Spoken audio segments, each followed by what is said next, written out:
Dogodi se nekad na ulici. Slučajno zaustaviš srodnu dušu i zamoliš je da ti pozajmi upaljač ili pripali cigaretu. I taj slučajni prolaznik te za uzvrat zamoli da pređete u park preko puta i da, kad završiš tu cigaretu, da ga iz sve snage udariš pesnicom u stomak.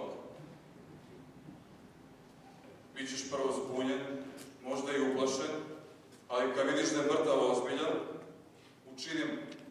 učinim. Pređi u park, gasi cigaretu, stani ispred njega, pogledaj ga duboko u oči, udahni, potegni desnicu iz ramena, pazi mu na jetru i PAM!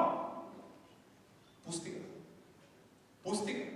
Sačekaj par minuta da iskaše sve iz želuca na trotoar. Taj minimalac, kiriju, komunaliju, tu žensku koja se ne javlja. Pusti ga da istrese kroz nos tu objedinjenu naplatu svakodnevnice. Da se pribere, pridigne i zagleda. Jer taj osmeh koji si mu napravio direktom u prazan stomak, dok konačno stoji čist i otrežen, sa 0 kila u govnima i 0 dinara u dugovima, bar na sat vremena. Tako smo se, prijatelju, smejali nekada u psećim džemperima. Krali cigarete ratnim veteranima. Grlili ih kao sedelu decu koja štrajkuju glađu i spavaju po parkovima. Cepali čitulje, jer čitulje lažu. Nazdravljali. Pepelom iz piva, vatrom iz stakla grejali hladan dah mrtvih pesnika. Fashion lutke, nove tigraste kolekcije i nakazne izloge pretvarali u javni WC. Skitnicama plaćali taksi.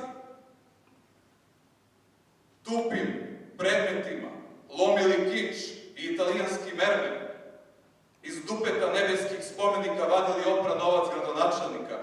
Tako smo, prijatelju, jeli zemlju sa vrha Niške tvrđave. Pišali na čelo Konstantinovog strašila. Pišali na nova radna mesta za 20.000 dinara mesečno. A sada si taster forma ideala. Komforni grob s manžetama od 5.000 na bilbordu od toalet papira sijaš kao pravo odborničko pseto koje pokušava da gurne starke u cipele. Sad!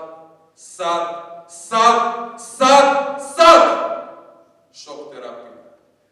Na sledećim izborima zaokružit ću pesnicu u stomak slučajnog prijatelja.